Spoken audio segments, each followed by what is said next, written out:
Welcome to Boracay!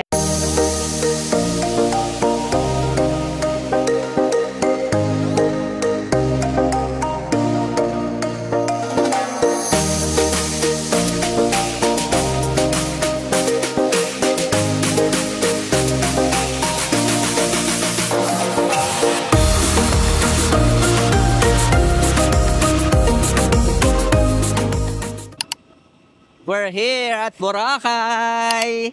Sheesh! Makakapag-Boracay na ulit after how many years? Tagal din namin din nakapunta dito.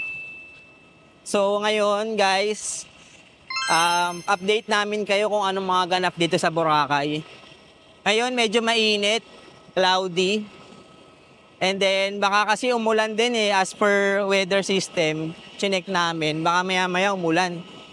Let's go, Boracay! Hey! Ano kami sa may arrivals dito sa may Katiklan Airport. So ngayon medyo maaraw. Sa kabila naman, sobrang dilim. Grabe, hating-hati talaga yung panahon, no? Hindi mo ma-predict kung maganda ba or uulan.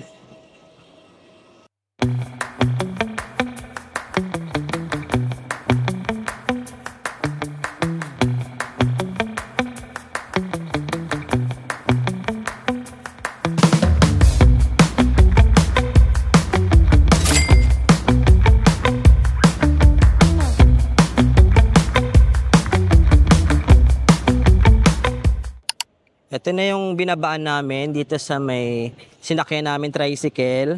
So dito kayo bababa sa Jetty Port.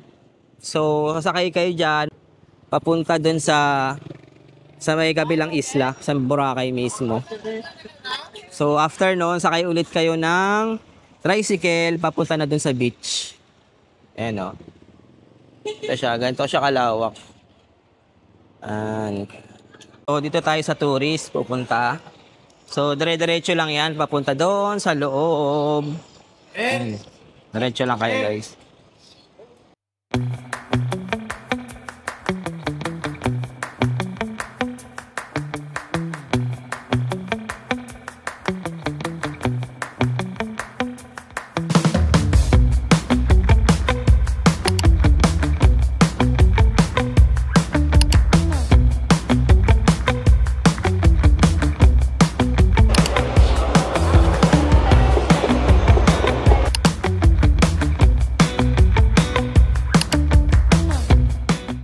So, step 1. So, dito muna kayo sa registration. So, ready nyo lang yung one valid ID nyo para pakita nyo sa kanila para magawan kayo ng resibo for registration. So, after nyan, dito na kayo sa step 2. Step 2 natin, magbabayad kayo ng 150 na terminal fee. So, ready nyo lang yung pambayad nyo. Then, issuean kayo ng resibo. After nyan, step 3 na, environmental fee. So, ready nyo lang yung pambayad nyo dyan na 150 pesos for local tourists. So, after nyan, dito naman sa may boat ticket na nakakahalaga ng 50 pesos. Yan, 50 pesos. Ready nyo lang yung pambayad nyo. Then, after nyan, dito na kayo pupunta. Dito kayo pupunta sa may Boracay. Yan, pa-Boracay. Present nyo lang yung ticket nyo na binayaran dito kila ate at kuya. Tapos dire-diretso na kayo papunta doon sa boat. Yan. Hello po. Yan. So, present nyo lang ulit yung ticket nyo. Yung mga binayaran nyo. Yan. Kung kayo makasakay, kailangan nyo muna mag-fill up itong binigay sa inyo na resibo. May kasama yung data sheet. So, yan. Nag-fill up si Eds. So, after nyan, diretso na kayo sa pump boat exit. Ayan o, nakita nyo, ang haba ng pila. Tapos ito yung sasakyan nyo. Ayan. Ayan, kailangan nyo lang i-present yung resibo and then yung finilapan. Then, bibigyan nila kayo ng number, seat number. So, yan si Eds, nakakuha na ng number. So, buti nakaabot tayo. Dahil next boat na daw, sabi ni Manong, 66, hanggang 67. Yan sa dulo. So, ito yung mga boat nila na sasakyan nyo. So, depende yan sa ibibigay nila kung anong boat number kayo. And then, kung anong boat name kayo. So, tayo, number 66. So, yun, sa dulo. So, mahaba-habang lakaran kasi yung isa puno na. Yan. So na, makakatawid na tayo ng kabilang isla, Boracay. So, ito yung boat natin. Ang pangalan is Shikaina. So, let's go. Tayo sasakay na. Buti hindi ganun kahaba yung, yung tulay nila. Ayan, ang daming boat dito. So, hanapin natin yung seat natin. Ayan, medyo ano nga lang talaga. Hassle kapag ka may DIY. Oops! Ito yung boat natin. So, hanapin natin, number 66. So, ayan, sa kabilang side, bandang dulo. So, ito na. Dito tayo, upo. Number 66.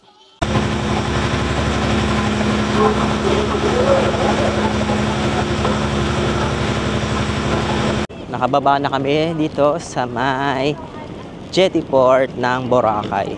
So, ngayon, sasakay naman ulit kami ng tricycle. Ito na yung pinaka-final na sasakyan namin. So, I think nasa 150 yung pamasahe. Dalawa na kami ni Eds. So, 75 each. So, ito siya guys. Pakita ko sa inyo. Lalakarin nyo lang yan papunta doon sa may gilid. So, magabang kayo doon ng tricycle. So, pwede doon, kung willing naman kayo magantay, or kung gusto nyo ng, ng special, kaso nga lang, mas mahal nga lang. So, doon tayo sa makakatipid tayo. So, pakita ko sa inyo yung view guys, nung itong Boracay na port nila.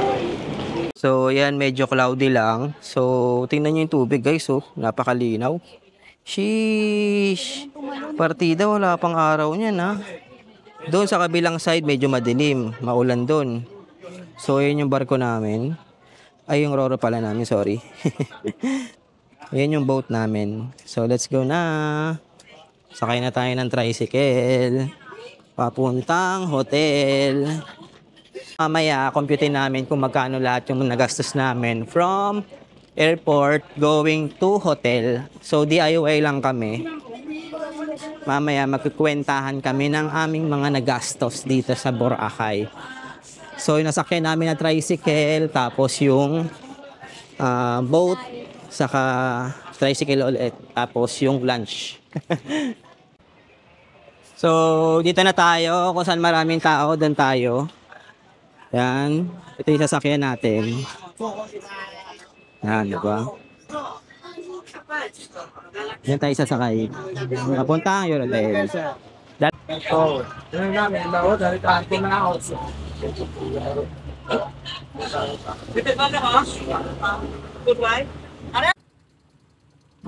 So, ito na eh. Binaba kami dito ni Kuya. Malapit sa aming hotel. So, ang ginawa kasi namin is nag-ano lang kami guys, antay lang kami para tipid. So, ang pamasahe is 25 pesos each. So, tipid na rin. Unlike nung dati kasi nag-Boracay kami, ipapasok nila hanggang sa hotel nyo, pero ang babayaran nyo is 200. So, special rate yun guys. So, ito kami, dito na sa main highway. Ayan o, main highway. So, ito yung papasok ng hotel namin. Dito sa may Azalea, papasok doon sa loob. So, ang name ng hotel namin guys is Eurotel. So, budget meal lang kami. Pala yung Lime Hotel guys, oh. Kung nagbabalak kayo, malapit lang siya sa hotel namin. Lime Hotel. So, yan, diretso lang natin to. Blessing ata to guys, sinulang kami. Grabe, di mo mape-predict talaga yung yung panahon. Dito na kami sa may Boracay Holiday Resort. So, diretso lang yan, papunta doon sa may hotel namin. Ito yung Kuya Jay, oh. Ito yung Azalea. Yan. Let's go. So, ito yung Hainan Garden Resort. So, ito lang yung hotel natin. Eurotel. Tapos meron din Koryo restaurant dito, guys. Korean restaurant. So, ayan. Basa na mga person. So, ito na yung Eurotel. Ayan. Dito kami naka-stay. Ayan. So, pasok na tayo. Maulan. So, nandito na kami ngayon sa may Eurotel. Ang oras is 4:50 p.m. Ang araw natin is October 15. Bali, Tuesday. So, ayan si Eds, mag-check-in na kami ngayong araw dito sa Eurotel.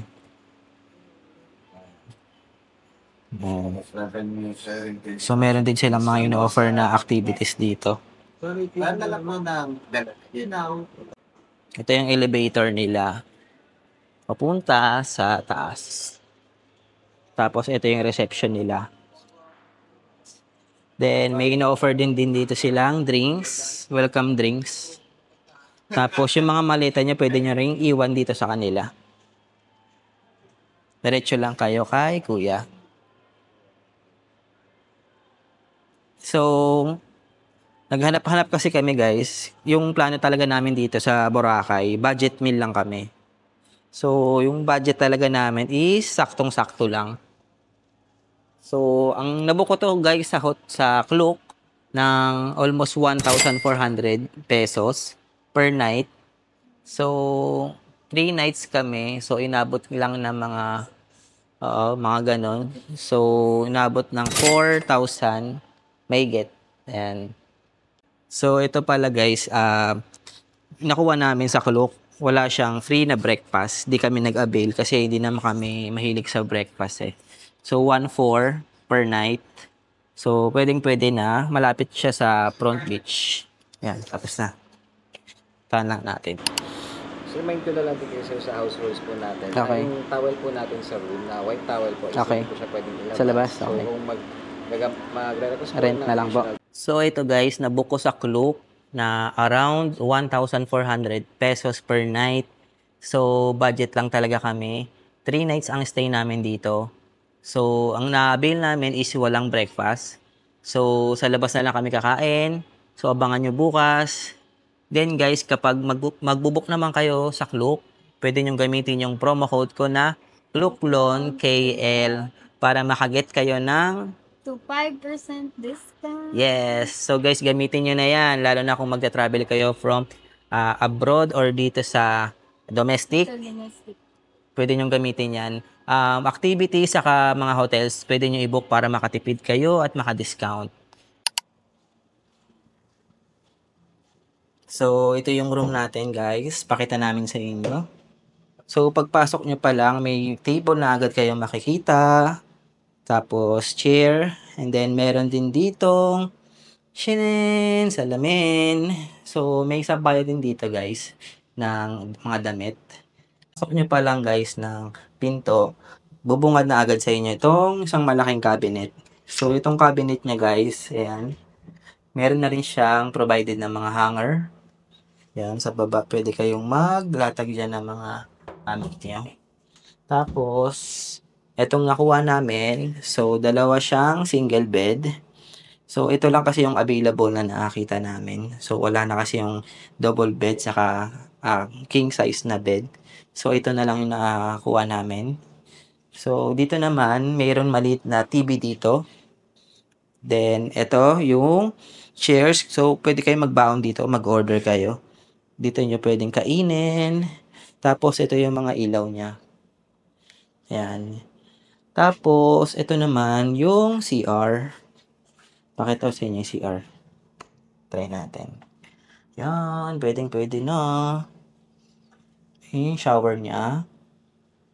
Yan. So, provided na rin yan ng I think meron siyang hot and cold eh. Tapos, ayan, check naman natin itong bidet nila kung saktuhan lang yung lakas. Oh my God, walang tubig. Walang tubig ang bidet, guys. Nakuha namin is single bed. So, dalawang single bed siya. So, baka dito na lang namin ipatong yung mga maleta namin. So, ayan, pwedeng-pwede na. Lalo na kung nagbabudget ka. So, may mga ilaw na rin dito. So, not bad na rin yung ilaw, sobrang lakas, ah. Kung unlike sa iba, 'di ba, sobrang dilim. So, dito naman, guys, meron kami ditong mini sampayan. Ayan. So, open nyo lang. Yan, yung makikita nyo. Yung view dito sa aming hotel room. Ito yung balcony namin, no. Pero malaki din siya, in fairness, ah. Yan. Balcony namin. Yung mga patak nga lang ng aircon yung mga sasalubong sa inyo. Pag tumambay kayo dito. So, dito naman, ito yung aircon niya. Tapos, ito yung phone nila. Pwede kayong tumawag dyan. Tapos, ito yung controller ng mga ilaw. Yan. Tapos, yung aircon dyan na rin. Tapos, ito yung socket nila. Dalawa. So, may malaki ding mirror dito. Ayan. Pwede kayong mag-selfie dyan. Ayan. Tapos, pasukin natin tong CR nila. So, ito yung CR, not bad na rin. So, saktuhan lang din yung laki niya. Tapos, may shower na rin nakasama. And then, ito yung ano nila, yung mga toiletries nila na provided na rin dito. Shampoo, may toothpaste, toothbrush. Tapos, yung towels, ayan. Yung problema ko lang dito yung bidet nila. Parang wala ata. Ngayon, no? Pero pwede kong tawag yan. Tawag na lang natin kasi mahirap walang bidet. Tapos ito lang talaga yung problema. Yung mirror nila medyo madumi na or I think parang kalawang or what. So okay naman dito yung tubig. Yan. Yun lang problema sa kanila. Yung bidet. Pero okay naman. Yung staff naman maayos naman kausap. Tapos yung nag-assist sa amin mabait din. Okay naman. So, yan lang guys. May saksakan din dito. Tapos, mayroon din blower. Ayan o. Blower. Ito na kami. Kakarating lang namin. So, Labas agad. labas agad. Bihis lang. Wala pang pahinga yan. So, parang wala talagang sunset ngayong araw kasi gawa nung cloudy at maulan. Samahan nyo kami. Pupunta kami ng Front Beach. Ito yung Henan Regency Resort. Yan. So, magkakatabi lang yan. Yung Henan Regency, tapos yung isang Henan na Henan Garden. So, ayan, no. Yung hotel namin, nasa tapat lang ng Henan. So, let's go. Siguro mga 3-minute walk lang to papunta dun sa may, sa Front Beach. Ayan, guys. Ito rin may malapit na peri-peri dito sa amin. Yan, peri-peri. So, palatandaan yan, papunta doon sa Eurotel. Ito yung pinaka-iskinita niya. Papunta ng hotel namin, sa hotel ng Henan Regency. Yan, dire-diretso lang. Ito na, after 2 to 3 minutes walk. So, matatanaw nyo na yung beach. Saan na yung beach? Sobrang lapit na lang, guys. Sheesh. Tapos yung sunset. Damang-dama na, di na nabutan yung sunset. Sayang, di natin nabutan yung sunset. Bukas na lang. Bukas. Pwede yan bukas. Maulan din dun sa kabila. So, ang ending, ito ang aming dinatnan dito sa may Boracay. Sobrang dilim kasi, oh. Ayan, oh, sa kabilang side, oh.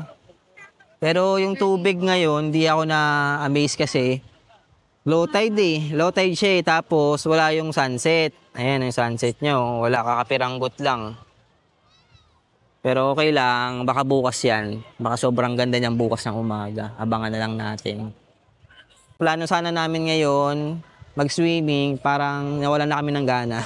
Baka ipahinga na lang namin to. Then mamaya lalabas kami para kumain at mag-shot-shot. Ito ang nakakamiss dito sa Boracay eh.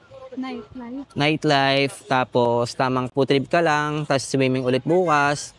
So, yung plano namin, pahinga na lang kami tapos kain kami. Mamaya, dinner. Tapos bukas ng umaga, doon tayo babanat ng swimming. Sheesh! Ready na kami mag-itim. Mangingitim na kami. Start na yan bukas. Ay nabuhay na mga bar dito sa Boracay. Grabe, pag mga ganitong oras talaga, mga patapos na yung sunset, mga before 6. Kaya na binubuksan na nila yung mga ilaw.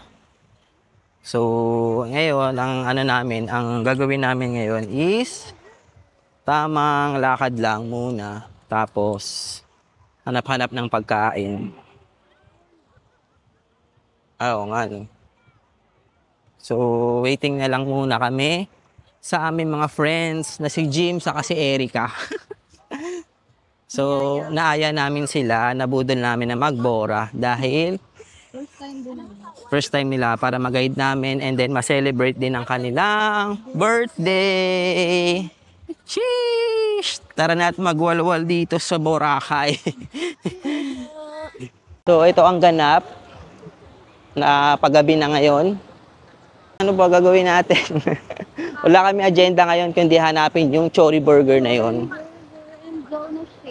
Dahil ngayong trip namin dito sa Boracay, tipid lang talaga kami.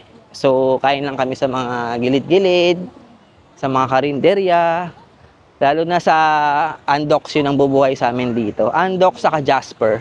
And then yung mga karinderya dun sa may Iskinita. So, yan, lakad na kami ni Eds. Ito yung view dito guys, sa nilalakaran namin. Yan, sobrang ganda. Kahit pa wala na yung sunset, oh. Sheesh! So guys, di talaga kami makaka-swimming ngayon dahil wala na yung sunset eh. Ayun yung pinaka gusto ko dito, yung naabangan ko eh. So update namin kayo guys. See ya! Dito na kami ngayon sa may D-Mall. Tamang hanap lang na makakain. Pero nakapagpasya na kami na kakain kami sa may Andox. Nililibot lang namin to guys kasi ang tagal din namin di nakabalik dito, almost 1 year. Dami ng mga shops na bago, mga food, coffee shops. Yan, di ba? Halos di mo na alam kung anong pipiliin mong nakakainin mo ngayong araw. Grabe, sobrang dami. Grabe, dati yung open lang dito, parang kakaunti lang yung open na shops dito. Pandemic pa. Oh, pandemic pa kasi 2022. Pero ngayon, grabe, sobrang dami na. Ito, ang daming halong mango na nakita namin. Meron din sa Front Beach. Yan, halong mango. Try natin yan bukas. Maganda yan pag mainit eh. So, yan. Hanap muna kami ATM machine dahil mag-withdraw kami. Wala na kaming cash. Baka gusto nyo pumatok ng fire dance po sa Bihab po. Ito yung Andox dito sa may Station 3. So, dito kami kakain ni Eds. Malapit lang din sa hotel na pinag-i-stayan namin. Siguro mga 5-minute walk. Yan siya. Sa D-Mall kasi nakakaumay na kumain eh. Try naman namin sa may beachfront. So, ito yung niya. Yung tapat niya, di ba? May view. So, let's go. Kain tayo. Man, Andox. Andox tayo guys. Go. So yung bill namin dito is 295. Dalawa na kami ni Eds. So ang order namin yung sinigang tapos isang pork chop meal. Ngayong niyang araw, kakarating lang namin. So dinner na namin to. First dinner namin dito sa Andox. 295 pesos. Guys, ito yung mga na-order namin. So, number 1 is yung pork chop. Then, pangalawa is yung sinigang na baboy. And then, nag-additional din pala ako ng barbecue dito. Then, dalawang extra rice. So, ito guys, inabot kami ng 300 pesos plus yung barbecue na 50 pesos. So, 350. Good for 2 na yan. So, let's eat. And si Edso, gutom na daw siya. Matagal lang yung serving nila dito, guys, kasi ang daming daming tao. Yung sinigang kasi yung nagpatagal eh. Niluto pa.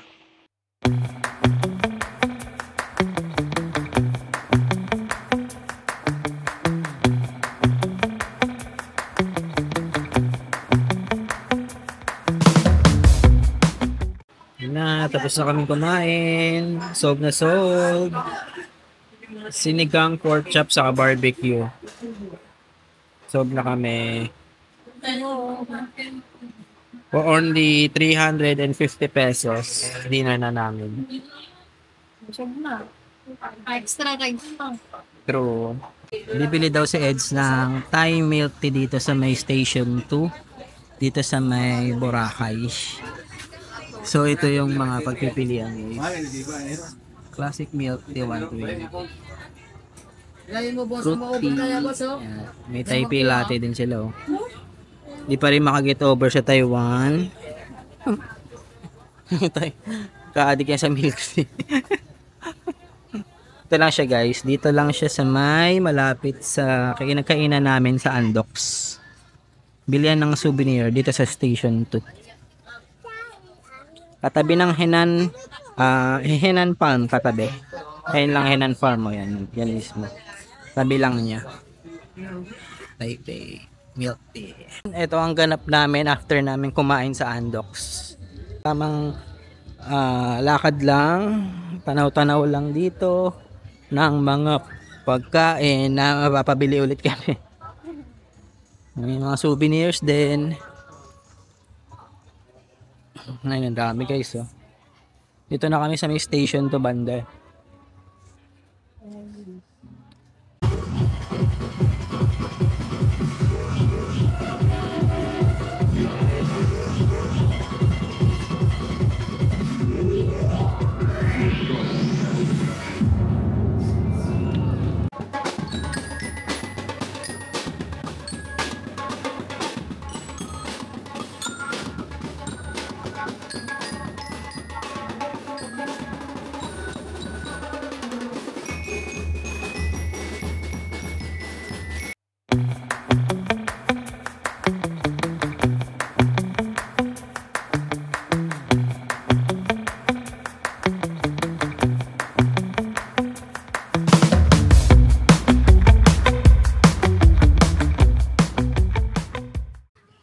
Nandito kami ngayon sa Station 1 dito sa may Jonas papuntang lapit to sa Grotto.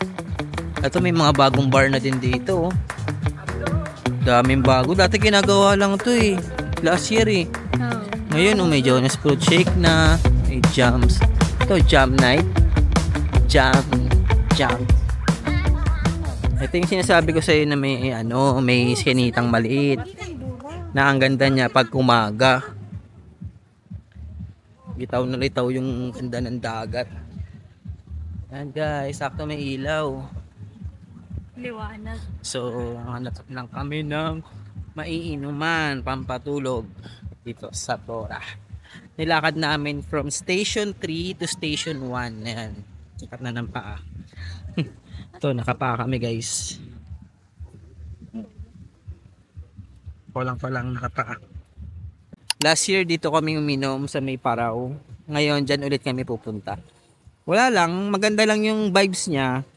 Wala ganong tao, ayan katulad niyan, parang dalawa lang yung nakain. Sobrang chill lang dyan sa sa Parao na yan. Kung pupunta kayo dito sa may Station 1. Malapit lang sa may Sunnyside Cafe, tabi niya lang to, and then Grotto, ayan. So dito na lang tayo. Parao guys. Bar siya. Na chill lang. Ito yung harap. Maganda to pag umaga. So usually naman talaga gabi kami umiinom dito eh. Naka happy hour kasi sila. So ayan, 'di ba? Walang tao. Walang katao-tao, kami lang. So ito kami ni Eds. Yan yung pwesto namin. Kaysa sa likod walang katao-tao eh. So, bali nag-order kami ng dalawang tequila sunrise na happy hour nila. Tapos, chicha na lang kami ng fries na lang siguro, no? Meron last year, nag-fries tayo eh. Tapos ito yung view, no? Grabe naman. Tingnan yung order namin. So, yung na-order namin is tequila sunrise. So, nagkakahalaga ito ng 250. So, buy one, take one na siya. Happy hour kasi ito, guys. So, yung onion rings naman na na-order namin, nagkakahalaga ng 190 pesos. So, pakita ko sa inyo. Mura na dito, guys. Yan, grabe yung view, di ba? Ito yung tequila sunrise na in-order namin. Tapos, ito yung onion rings. Uy, yung sarap. Grabe naman. Tapos, ito yung view na makikita nyo. Sheesh! Napaka-chill lang dito. Malayo kami dun sa maraming tao. Sa, Station 2. Tapos, grabe yung ano nila, yung buhangin. Pinong-pino. Sheesh! Let's drink na, guys. Minsan lang to. Minsan lang tayong minom. Go.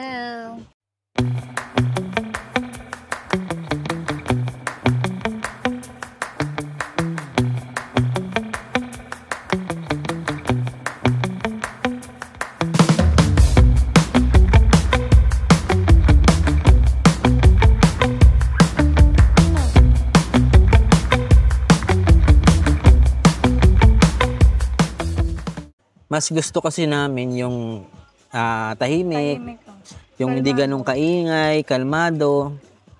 Doon kasi sa Station 2, malapit sa hotel namin, may mga inuman naman na tahimik din. Pero iba pa rin kasi yung vibes dito sa may Paraw eh. Parang yung pagod na nilakad namin simula Station 3 hanggang dito sa Station 1. Parang nawala, bigla na lang nawala. Tsaka masarap maglakad sa beach. True, lalo na pag nakapaa. Sinry ko nakapaa, ay sarap. Grabe. Sobrang lambot ng buhangin dito. Punong pinong-pino yung buhangin, no? Makakalimutan mo talaga problema mo. Charis. Makakalimutan mo na yung mga nangyari sa'yo ng mga nakaraang ba. Grabe. Ako. Grabe yung September namin. Kasi akalain mo yun, share lang namin sa inyo. Nung September, yung unang nangyari, nakabangga ako. Sa halos, Natrasan. naka-atras ako. So, sa tagal ko nang nagda-drive, almost 6 years na. First time. First time ko nakakatras. Pangalawa, nawala yung tripod namin sa Taiwan, sa train. Pangatlo naman, nagkamali ako ng send ng pera sa GCash. So, grabe ka malas. Lahat yun nangyari nung September. True. Nitong September lang nangyari yan. Second week, saka third week, magkakasunod. Kaya sana ngayong October, hanggang December, syempre, tuloy-tuloy na ang ating Sana goods na. kalayaan. Charot. Tuloy-tuloy na ang ating swerte. Ganon.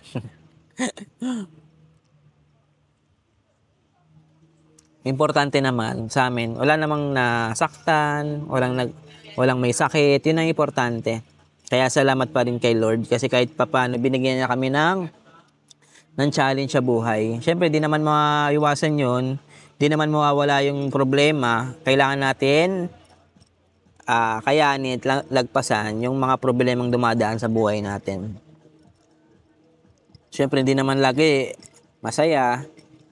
Kaya nga tayo may problema eh. Kailangan natin lagpasan yun. Cheers. Cheers! Ayan, nakakainom na daw kasi ako eh. Madaldal na.